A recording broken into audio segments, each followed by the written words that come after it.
Hey guys, this is Golden Knight 27 here. I just want to thank you guys for clicking the video and taking the time to watch what I've got to offer for you guys today.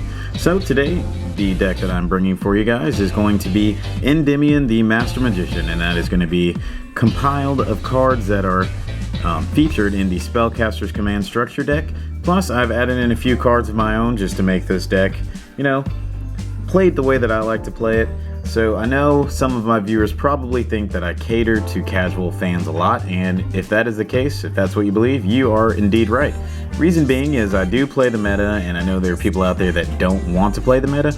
I still like to play for fun. I can create fun decks, I can create, extremely competitive decks, but most of the time I do find myself playing casually, and I don't want to play my meta Cosmo deck against some of my friends because they're not going to be able to handle that. So I have some decks out that I have created that are fun to play, easy to use, that I just want to share with you guys, just so then if you're looking for a cool deck to play, I can give you a basis for a deck to play. So the way that I have this one set up, I don't have an extra deck, I don't have any synchro monsters, I don't have anything like that. So if you decide to add in those elements and those kinds of things, feel free to certainly do so. But this is just going to be a base for a deck. I'm not going to be previewing a side deck either, because this is going to be for casual play, in which most of the time I do casual play, I don't do any side decking. Reason being is because there's no ultra competitive drive when playing casual decks. This is simply for fun, so I hope you guys do enjoy this deck profile. Let me know what you guys think. Be sure to follow, subscribe, and like this video if you enjoy what you guys are presented with today. So I'm gonna go ahead and get started for you guys. Alright guys, so we're gonna get started with the monsters. So I'm going to begin with the big boss monster himself, Endymion the Master Magician. Alright guys, so this is going to be the win condition for this particular deck. Endymion is going to be amazing because he can be special summoned by using the Magical Citadel of Endymion spell card, in which if you get 6 counters on that, you can special summon this guy from your hand or graveyard by removing 6 of those spell counters from the field card. If you do summon him that way, because of removing the spell counters, you have the option to add 1 spell card in your graveyard to your hand. And then also, once per turn, he can target, you can discard 1 spell card in order to target 1 card on the field and destroy that target. So the awesome thing about that is it's targeting either a monster, spell, or trap card. It's not specific. You can choose which you would like to get rid of. So it's not like some cards where it's destroy a spell or trap card or destroy a monster on the field. You get to select based on the moment that you're in and the need that you have for destruction on the field. So Endymion Master Magician is amazing. 2700 attack, 1700 defense. He's just an awesome card. I mean, he's pretty sick looking if you honestly even just look at the picture. You can kind of see where in the picture he's got spell counters going all along this particular ring. The wand has a spell counter inside of it. Just an awesome card. It's an alternative to playing Dark Magician, which I know a lot of people like, but Dark Magician doesn't have an effect to it.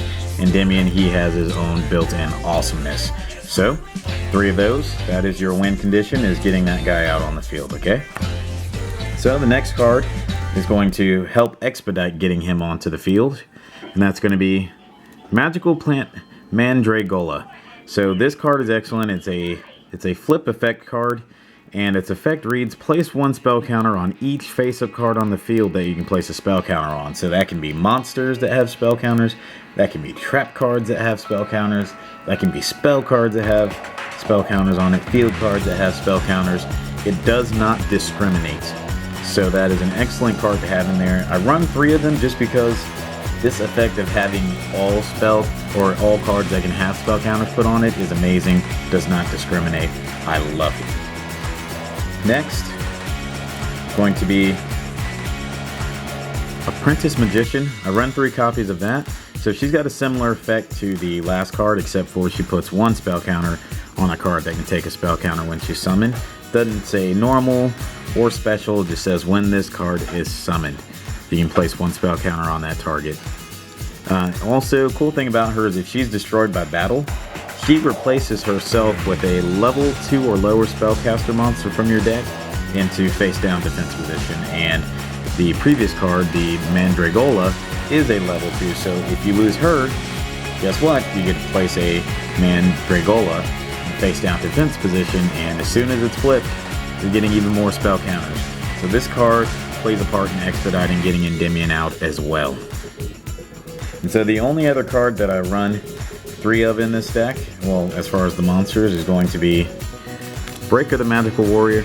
Breaker the Magical Warrior gets rid of a spell card or trap card using a spell counter that he gains when he is normal summoned. So when he's normal summoned, you get that spell counter. It gives him 300 extra attack points, which would bring his attack points to 1900.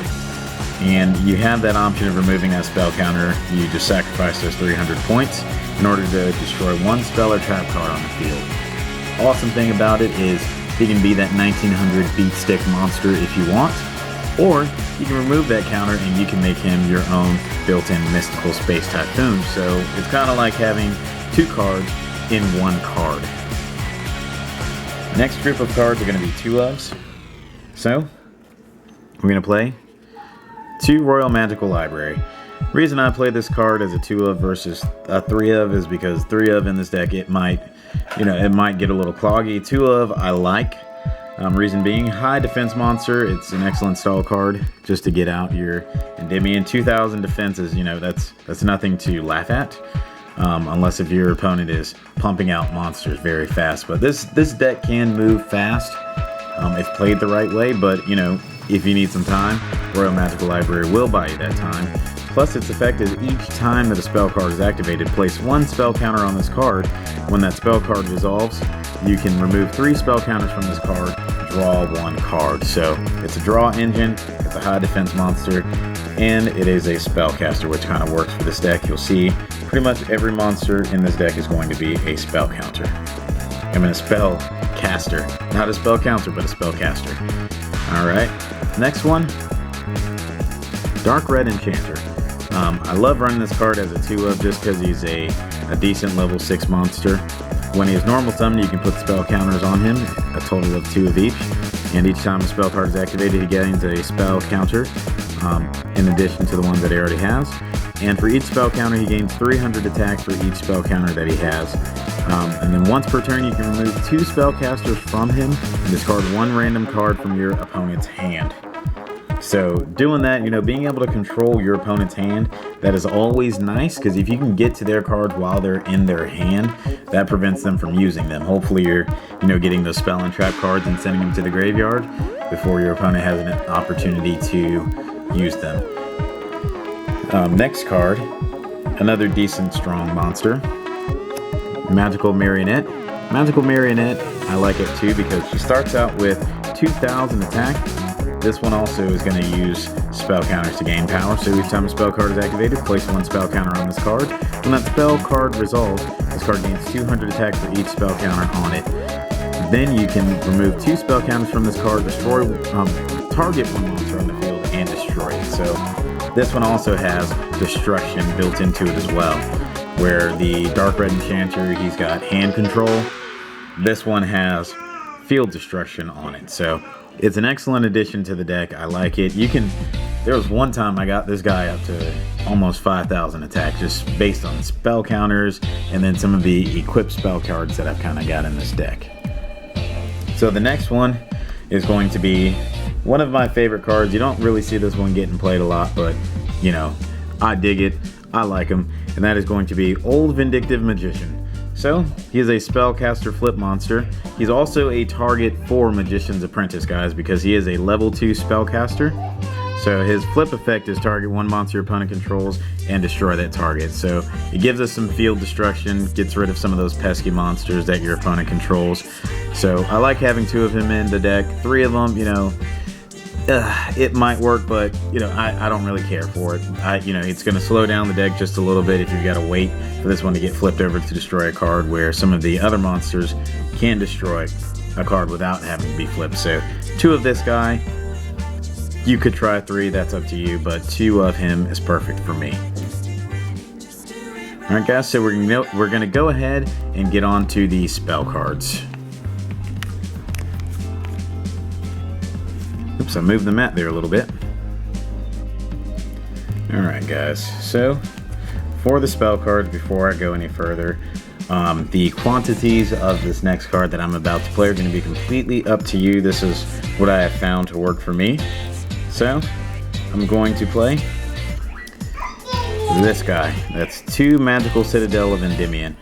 This card, I'm going to have to read it for you guys because it's got a lot involved within the card. So, I want to make sure that, you know, I go over its effect thoroughly.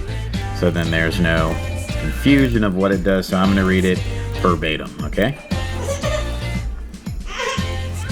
Each time a spell card is activated, place 1 spell counter on this card. When the spell card resolves, if a card with a spell counter, in parentheses counters, is destroyed, place its spell counters on this card. Once per turn, if you would activate a card effect by removing a spell counters from your side of the field, you can remove that many spell counters from this card instead. If this card would be destroyed, you can remove 1 spell counter from this card instead.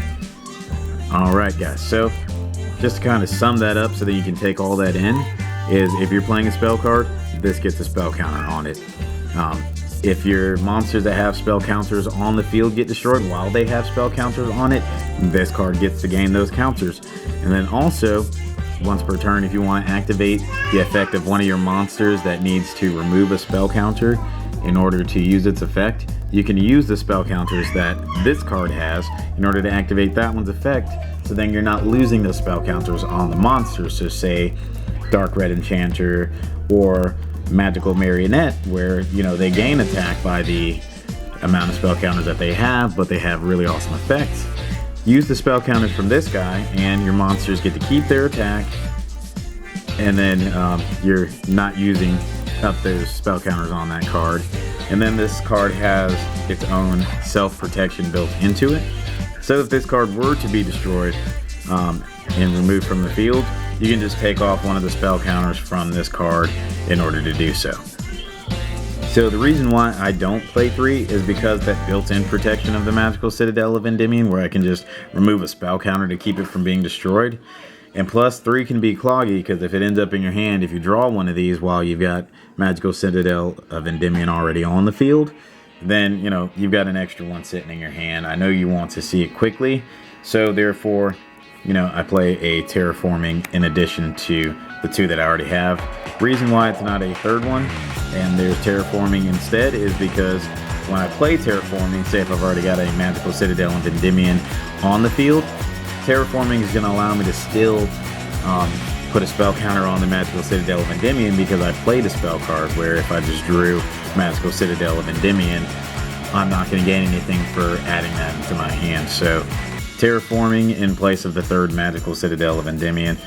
These 2 cards, run them in the quantities or the ratios that you feel work best for you, but this is what works for me, so that's what I play. Next few cards.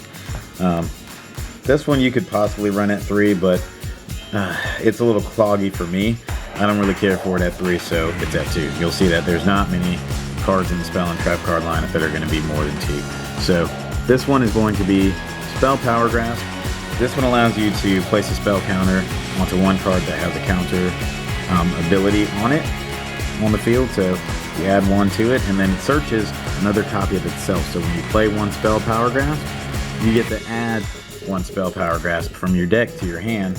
Of course, you can't activate that second one in the same turn, but you at least get to have 1 for your next turn. You know you're going to be able to play a spell card, and that'll add a counter to your monster, plus it's the effect of that spell card adds a counter to your monster. So you're kind of getting 2 counters for the price of 1. Next card, Magical Dimension. 2 of these, reason being is sometimes you draw Endymion into your hand before you meet your 6 spell counter obligation, in which case you can just use Magical Dimension to get rid of one of the other monsters and special summon Endymion from your hand, while also taking out one of your opponent's monsters at the same time. So this one is kind of a field destruction on your opponent's side of the field.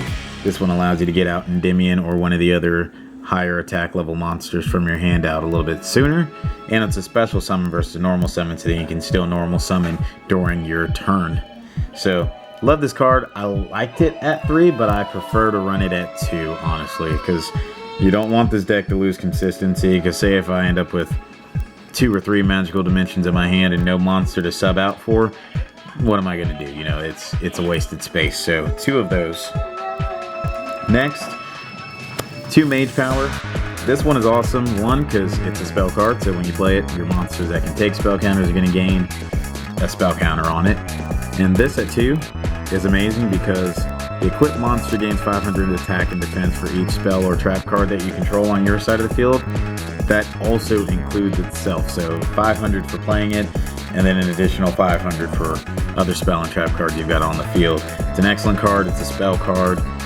It is amazing. I love it. It's a way to get, you know, Endymion or some of the other, you know, attack-worthy monsters to be a little bit stronger and get over bigger stuff that your opponent controls. Next, we're going to go to some one-ofs in the deck. The next few cards, I'm going to go ahead and show you guys these just because they kind of work with power. One-shot wand. Spellcaster monster that you equip it to gains 800 attack. If this monster attack or is attacked after damage calculation, you can send this to the graveyard in order to draw 1 card. So it's a draw engine plus it's a power gain engine as well. Next one, the bound wand.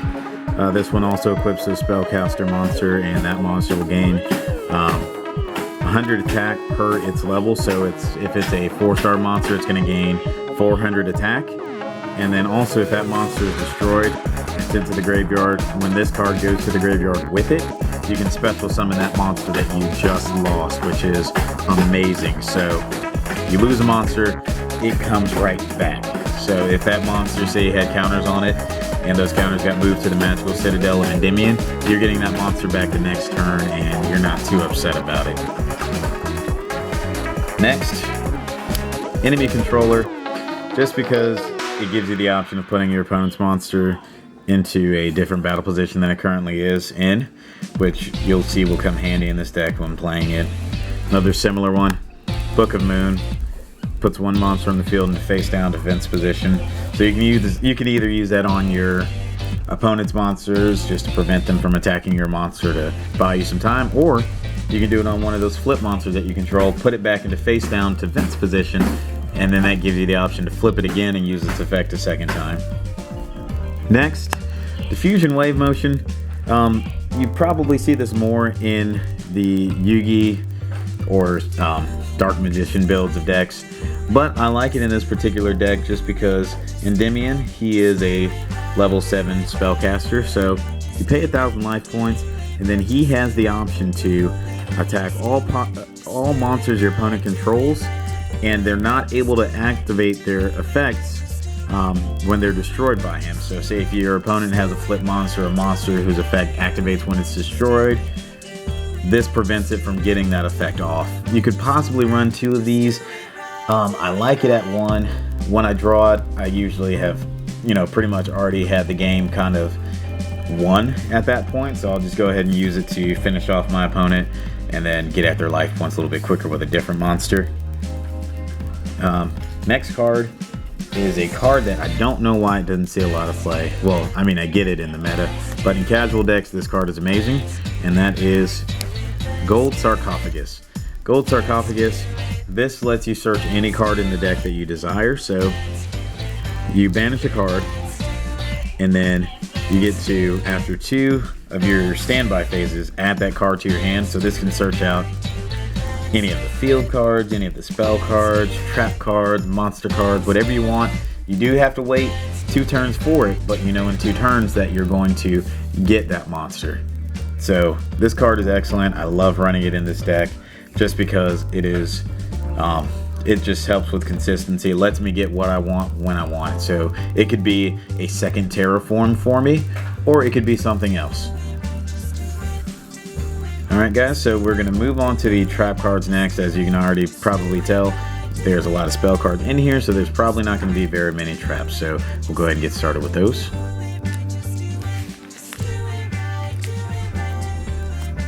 For my trap cards, there's only 3 different trap cards that I run in here. And so here's the first of the 3. And I run this one in 3 copies. That's going to be Pitch Black Power Stone. So I love this card. Reason being is You activate it, you get 3 spell counters that you place on it, and once per turn you can remove 1 spell counter from this card and add it onto any other card on the field that can take a spell counter. And you get to do this once per turn. Once you've used all 3 of the spell counters on this card, then this card gets into the graveyard. So it just helps with speeding up the deck. It gets Endymion out quicker. It, you know, boosts up those monsters that you need if you haven't gotten to Endymion yet. You know, Dark Red Enchanter, Magical Marionette, those kind of cards that gain attack when you use it, when you have more spell counters put on them. This works for that as well, or it works for getting Endymion out, or Royal Magical Library is another good target for it, just so then you can draw a little bit quicker. So 3 of those. This is one of the 3 cards that I use, and this one is going to be 3 copies. Next card, Deep Dark Trap Hole. So other alternatives to this one, you could go with the Grand Horn of Heaven or whatever you've got that negates a summon, but I don't like to run many trap cards in this deck just simply because traps are slower in this deck, where the spells, anytime you're playing a spell in this deck, you're getting pluses and pluses. You're helping your deck every time you play spells. Trap cards, don't really run a lot of them. It is the one weakness to this deck, is because you want it to be very spell heavy, not having many traps to negate what your opponent is doing. So this kind of helps. Deep Dark Trap Hole. On a level 5 or higher effect monster special summon, banish the level 5 or higher effect monster or monsters. So it doesn't have to be 1, so if your opponent summons 2 in this turn, then, you know, they're both gone and banished. The other card that I run is also going to be another another Trap Hole. Kind of said the title there. And that is going to be Bottomless Trap Hole. And Bottomless Trap Hole, it's excellent because this one isn't level based, it's attack based. And that's going to be when your opponent summons a monster or monsters with 1500 or more attack, destroy that target with 1500 more attack, and if you do, banish it. So that's all I've got for the traps. It's real simple. It's a fun deck to play. It'll probably take a little while to get used to it, but after about 3 or 4 games, once you figure out exactly what you need to do to win, once you figure out the deck and you've played it a few times, then this deck becomes easier and easier and easier and easier to play. This is one of the easiest decks to play once you learn it. Only other decks that are really more straightforward and easy to use are going to be like Cosmos. That's really it. I mean, of course, Cosmo has, I think, a few more combos and moves into it than this particular deck, but this deck is going to be easy to get into. It's one of the structure decks that remains at a fair price, in my opinion, of the older structure decks. So this one ranges anywhere from like $10 to $15 at the most, which, you know, that sounds like a lot, but it's really not. You can sometimes catch these in deals. If you guys, you know, are subscribed to my channel, you'll probably see that I actually pulled the 3rd structure deck out of one of those $10 mystery cubes. So it was like I got that structure deck for less than $10. So it's a fun deck to play if you're looking for something fun to get into, if you like spellcasters, if you like just a fun deck that's kind of, you know, quick moving or always has something going on. There's not many turns where you're sitting there, you're drawing your card and doing nothing. There's always a play that you can make with this deck. So I hope you guys enjoyed this, and I really hope that you guys give this deck a shot. Guys, be sure to subscribe to my channel. I do all kinds of things such as openings, I do deck profiles, I try to cater to everyone, so hopefully you guys do subscribe and like the content, and definitely share it with someone that may appreciate the video or someone who needs help getting into Yu-Gi-Oh!, wants a deck idea. You know, just let them know, grab a few Spellcaster Command structure decks and they're good to go. This is a fun deck to play. I hope that you guys enjoyed the content. You know, be sure to stay tuned, and I will have more deck profiles coming up. This is one that I wanted to do. I don't have many Spellcaster decks. I'm waiting for the new Dark Magician support to come out, so to kind of get myself a fix and kind of, you know, halt off the the wait, I wanted to do this video for you guys and show you guys my appreciation for the Spellcaster archetypes by presenting this deck to you guys. Okay, be sure to check me out on social media.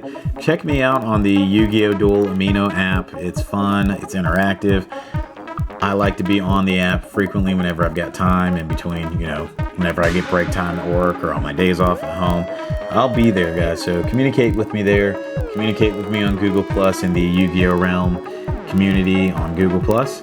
And here on YouTube as well. I read your comments. I like interacting with you guys. It's one of my cool things to do. I'm not in this to try to gain popularity or anything of that nature. I'm here to interact with people who appreciate the game as much as I do and just show you guys some of the things that I have going on with the game. So as always, thank you guys for watching the video, and you guys have a great rest of your day. Enjoy what you got left, and be sure to check out more content.